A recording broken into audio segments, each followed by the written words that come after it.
आज के इस वीडियो में हम लोग पढ़ेंगे फिजिक्स के टोटल ऐसे 25 ऑब्जेक्टिव क्वेश्चन। मेरे भाई आपका भाई हमेशा इस चैनल पे जीके जीएस और करंट अफेयर्स जो कि ऐसे क्वेश्चंस लाते रहते हैं जो कि किसी भी competition SSC CHSL CGL group D किसी बिहार पुलिस एसआई दरोगा पोस्ट या बैंक पीओ क्लर्क की तैयारी आप करते हैं तो उसमें आपको ये ऐसे क्वेश्चंस टकराते हैं मिलते हैं। मेरे चैनल पर जितने क्वेश्चन पढ़ाए गए इंपॉर्टेंट क्वेश्चन ही होते हैं, एक वीडियो में फालतू के क्वेश्चन नहीं होते हैं। तो चलिए शुरू करते हैं। सबसे पहले प्रश्न की बात करें मेरे भाई, तो पहला प्रश्न क्या है कि किसी वस्तु का जरूरत किस पर निर्भर करता है।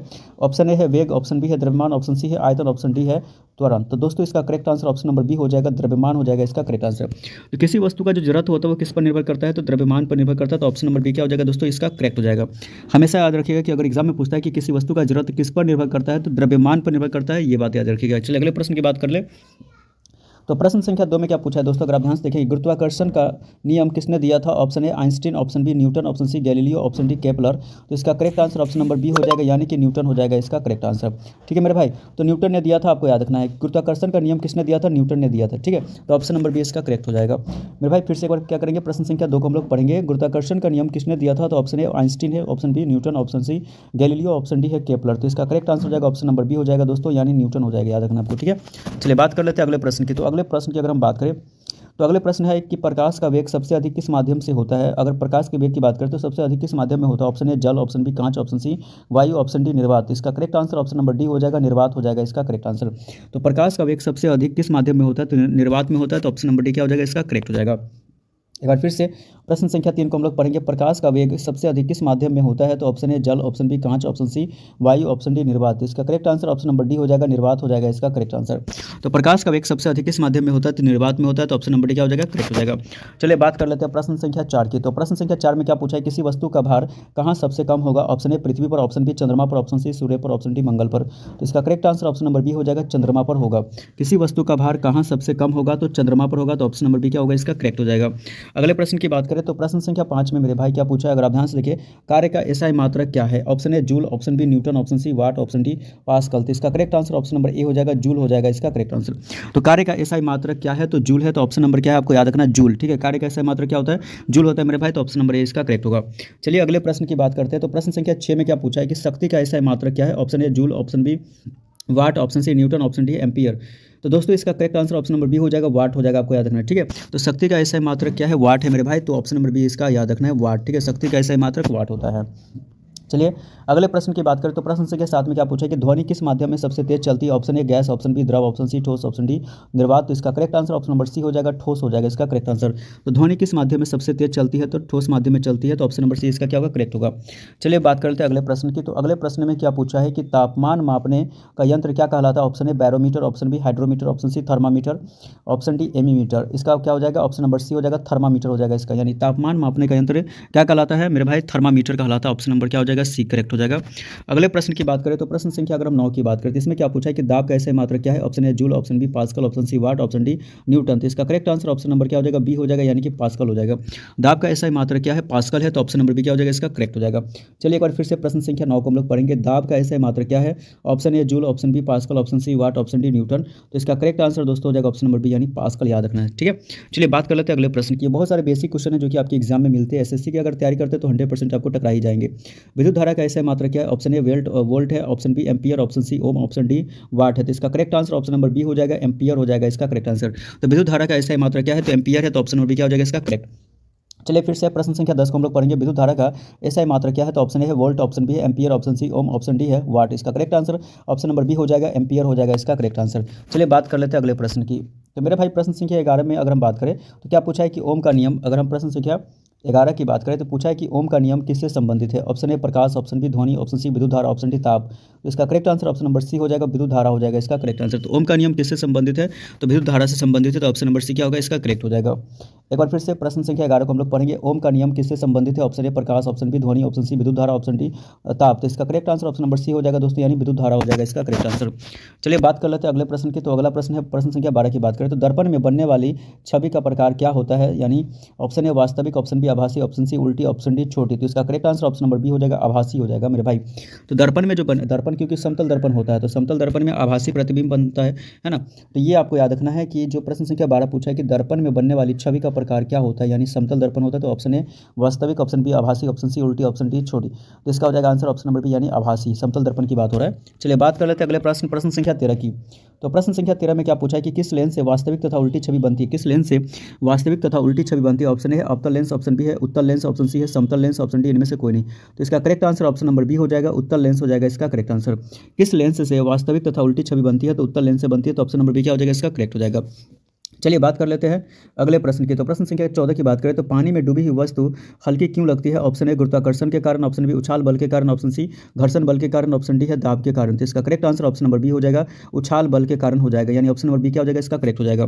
चलिए एक बार फिर से हम लोग क्या करेंगे, प्रश्न संख्या 14 को हम लोग पढ़ेंगे। पानी में डूबी हुई वस्तु हल्की क्यों लगती है। ऑप्शन ए गुरुत्वाकर्षण के कारण, ऑप्शन बी उछाल बल के कारण, ऑप्शन सी घर्षण बल के कारण, ऑप्शन डी दाब के कारण। तो इसका correct answer option number B हो जाएगा, उछाल बल के कारण हो जाएगा ये, ठीक है। तो ऑप्शन नंबर बी हो जाएगा उछाल बल के कारण। चलिए एक बार फिर से लास्ट टाइम देख लेते हैं कि पानी में डूबी हुई वस्तु हल्की क्यों लगती है। ऑप्शन ए गुरुत्वाकर्षण के कारण, ऑप्शन बी उछाल बल के कारण, ऑप्शन सी घर्षण बल के कारण, ऑप्शन डी दाब के कारण। तो इसका correct answer option number B हो जाएगा, यानी कि उछाल बल के कारण हो जाएगा। ये जितने भी प्रश्न मेरे वीडियोज में आते हैं ना, सभी के सभी आपको एग्जाम में कम टकराई जाएंगे। तो ये आपको अच्छे मतलब बेस स्ट्रॉन्ग करने में बहुत ज़्यादा है। चलिए तो अगले प्रश्न की बात करते हैं। प्रश्न संख्या 15 में क्या कहते हैं कि न्यूटन का तीसरा नियम क्या कहता है। ऑप्शन ए हर क्रिया के बराबर और विपरीत प्रतिक्रिया होती है, ऑप्शन बी बल बराबर द्रव्यमान गुणित त्वरण, ऑप्शन सी ऊर्जा नष्ट नहीं होती, ऑप्शन डी वस्तु जड़त्व में रहती है। तो इसका करेक्ट आंसर दोस्तों ऑप्शन नंबर क्या हो जाएगा, ए हो जाएगा, हर क्रिया के बराबर और विपरीत प्रतिक्रिया होती है। तो ऑप्शन नंबर ए इसका क्या होगा, करेक्ट हो जाएगा। एक बार फिर से हम लोग क्या करेंगे, प्रश्न संख्या 15 को पढ़ेंगे। न्यूटन का तीसरा नियम क्या कहता है। ऑप्शन ए हर क्रिया के बराबर और विपरीत प्रतिक्रिया होती है, ऑप्शन बी बल बराबर द्रव्यमान गुणित त्वरण, ऑप्शन सी ऊर्जा नष्ट नहीं होती, ऑप्शन डी वस्तु जड़त्व में होती है। तो इसका करेक्ट आंसर मेरे भाई ऑप्शन नंबर ए हो जाएगा, हर क्रिया के बराबर और विपरीत प्रतिक्रिया होती है, यह आपको याद रखना है। प्रश्न संख्या अगर हम 16 की बात करें तो इसमें क्या कहता है कि परमाणु के केंद्र को क्या कहते हैं। Option A electron, option B proton, option C neutron, option D नाभिक। तो इसका करेक्ट आंसर हो जाएगा ऑप्शन नंबर डी हो जाएगा, नाभिक हो जाएगा। आपको याद रखना है परमाणु का जो केंद्र होता है उससे हम नाभिक कहते हैं मेरे भाई। तो ऑप्शन नंबर डी इसका करेक्ट होगा।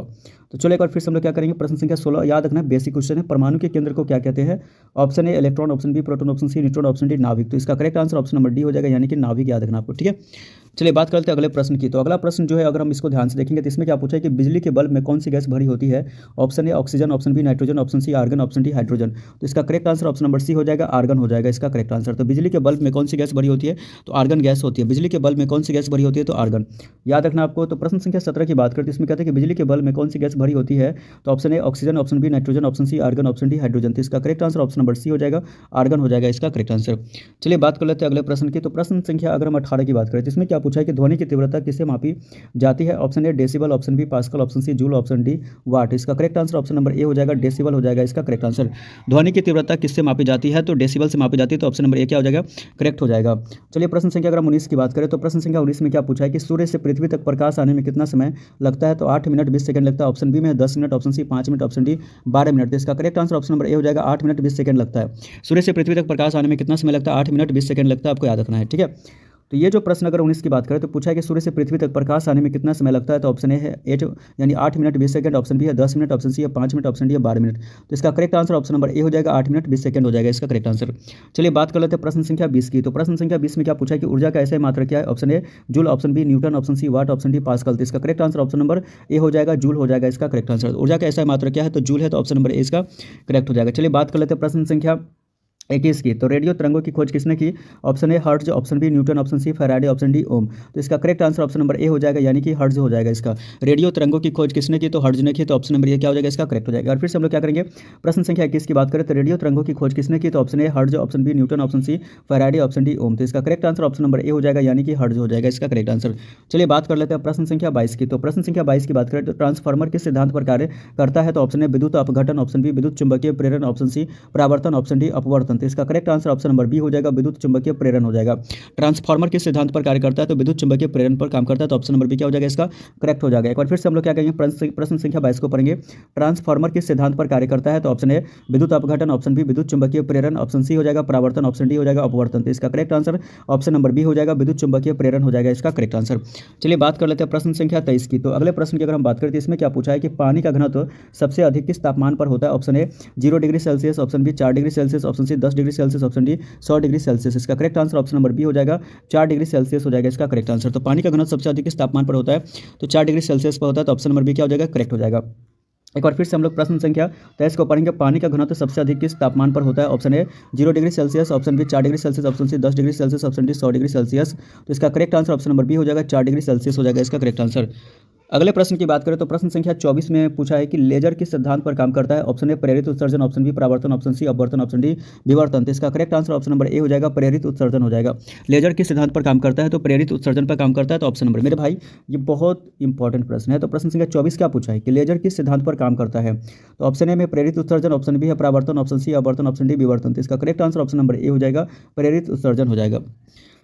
इस वीडियो का सबसे लास्ट प्रश्न है मेरे भाई, अगर अभी तक अपने भाई को सपोर्ट नहीं किए हो तो यार चैनल को जरूर सब्सक्राइब करें, क्योंकि इस चैनल पे हमेशा जीके जीएस करंट अफेयर्स जो ऐसे क्वेश्चन हम लाते रहते हैं ना, जो आपके किसी भी एसएससी सीएचएसएल किसी भी जॉब्स की अगर आप पोस्ट गवर्नमेंट जॉब की तैयारी करते हैं तो उसमें आपको 100% ये क्वेश्चन आपको टकराएंगे। तो चलिए अगर हम बात करें इस वीडियो का सबसे लास्ट प्रश्न मेरे भाई, तो यदि किसी वस्तु का वेग दुगुना हो जाए तो उसकी गतिज ऊर्जा कितनी हो जाएगी? है ना, यदि किसी वस्तु का जो वेग है दुगुना हो जाए तो उसकी गतिज ऊर्जा कितनी हो जाएगी? ऑप्शन ए 2 गुनी, ऑप्शन बी 4 गुनी, ऑप्शन सी आधी, ऑप्शन डी समान। तो इसका आंसर हो जाएगा ऑप्शन नंबर बी यानी 4 गुनी हो जाएगी। कितना हो जाएगा? 4 गुनी। तो चलिए मिलते हैं नेक्स्ट वीडियो, तो के लिए बाय बाय।